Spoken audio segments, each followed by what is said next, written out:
నాగలక్ష్మి గారి ఎవడే సుబ్రహ్మణ్యం, తర్వాత మహానటి 2 సినిమాలు చూశాను. మహానటి మాత్రం నాకు విపరీతంగా నచ్చిన సినిమా. నాయుడు గారు కాల్ చేసి రమ్మన్నారు, వెళ్ళాను. వెళ్ళిన తర్వాత సందర్భం చెప్పడానికి ముందు నాకు కథా గమనాన్ని కాసేపు మాట్లాడి చెప్పిన తర్వాత వివరంగా చూపించారు, కొన్ని దృశ్యాలు చూపించారు.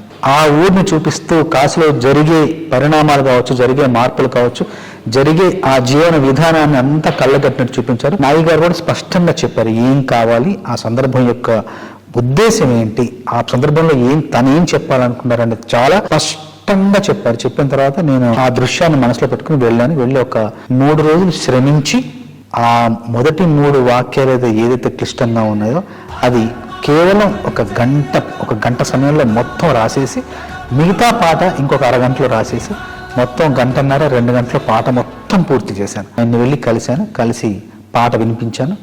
ఒక్క మాట కూడా ఆయన సవరణ లేకుండా, కరెక్షన్ లేకుండా పాట మొత్తం బిగిన చాలా బాగుందని చెప్పారు. పల్లవి రాసిన తర్వాత చరణాల్లో అవతార స్పృహ, అవతార స్పర్శ కొంచెంగా ఇస్తూ కలియుగానికి కలి యొక్క అవతారం ఎలా అయితే జనించిందో అక్కడికి వేగంగా రావాలనే ఉద్దేశంతో ముందు మాటలు మీనమై